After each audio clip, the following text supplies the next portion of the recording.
Welcome to Movies We Love Recapped. Today we examine a 2008 supernatural thriller entitled House. Spoilers ahead. Before we start, hit the like button. It's free and will help me to grow this channel. Here we go. The film's prologue shows a distressed man who, for reasons unknown, uses a shotgun to kill his own wife.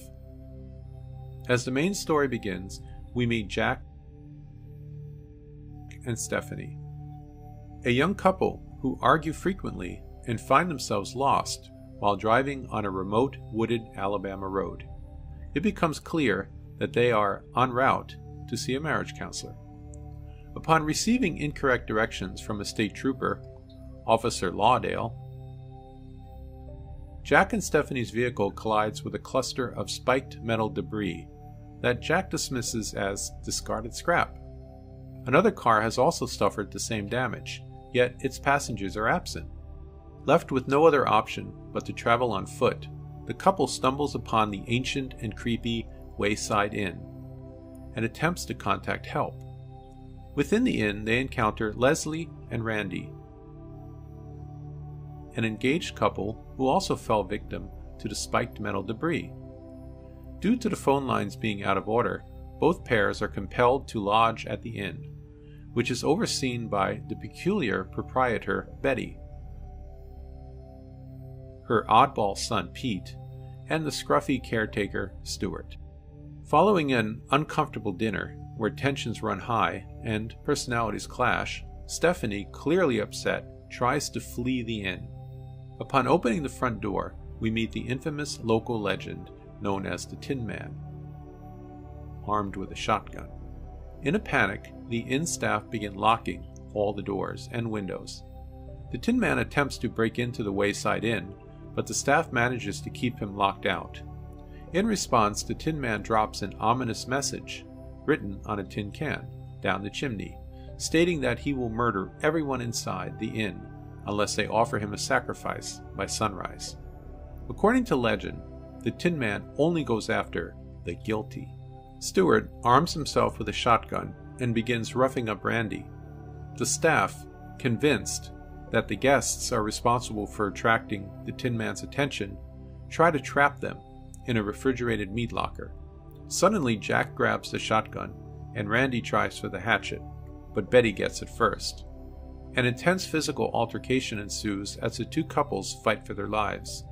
They eventually get the better of the innkeepers and manage to escape the freezer, locking the two inside. It is revealed that Betty is not who she seems to be. Her face changes to a sinister, supernatural appearance.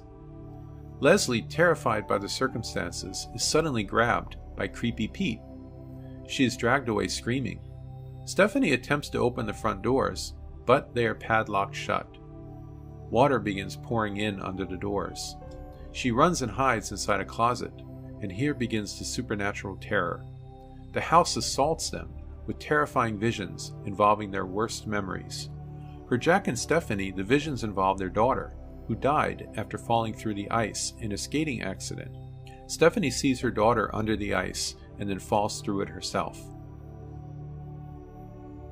Jack sees a vision of himself busily working while his wife talks on the phone. While they are distracted, the little girl drowns under the ice. Jack wakes from his trance and finds a little girl hiding in the dark. Her name is Susan.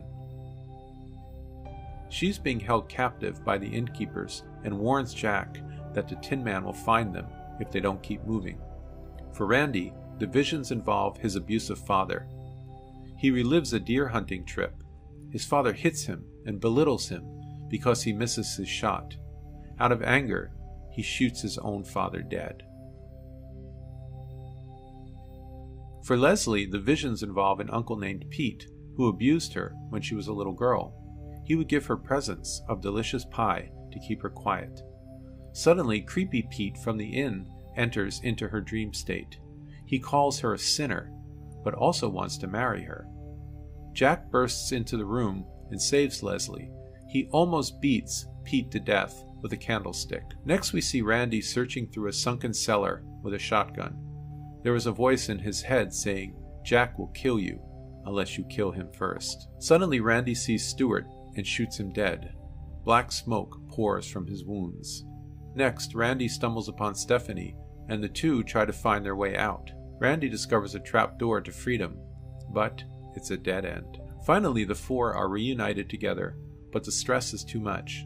Randy, who is armed, turns on Jack, but Jack inexplicably splits into two identical people. Both claim to be the real Jack and accuse the other of being a phony. Each tries to get Randy to shoot the other. It's impossible to tell them apart. The four begin to lose their minds until Susan steps in and tells them it's the Tin Man. He's using the house to turn all of you against each other, turn you all into murderers. Suddenly, Officer Lauderdale shows up at the house, and the four run for their lives. They head out to the garage, but before they can escape, the Tin Man arrives and begins shooting. The trooper returns fire and injures the Tin Man.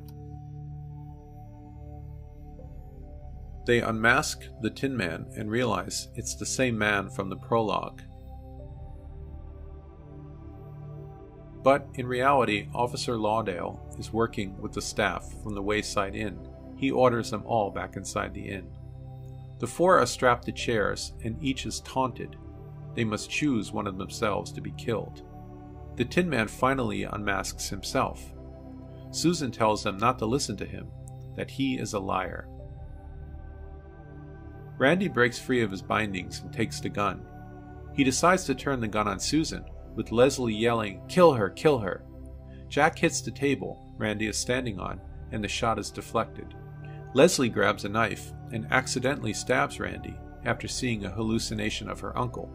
In response, Randy shoots Leslie, and they both succumb to their wounds. Jack and Stephanie watch as the Tin Man turns the gun on Susan. Susan tells them that light destroys darkness. The Tin Man shoots, and Susan is hit. Jack and Stephanie run to Susan's body as light emits from the bullet hole. Jack and Stephanie force Susan's light at the Tin Man and destroy him, turning him into burnt ash. The house begins to crumble as Jack and Stephanie escape. Jack and Stephanie make it back to their vehicle, where they discover their bodies, as well as the bodies of Leslie and Randy, while police officers and EMTs talk about the crash of their two vehicles. Jack and Stephanie realize that their entire experience at the inn was a shared out-of-body experience. As their souls re-enter their bodies, Jack and Stephanie wake up, and they are taken away in an ambulance. They are watched by Susan, also restored to life, and who observes that their love for each other has been reawakened by the events at the Wayside Inn. As the couple ride off in an ambulance, Jack looks out of the window to see Lauderdale laughing at him from the front gate of the Wayside, with the caretakers watching out of an upstairs window. The film ends here. Thanks for watching. If you enjoyed this recap, please hit the like and subscribe button, and I will see you next time.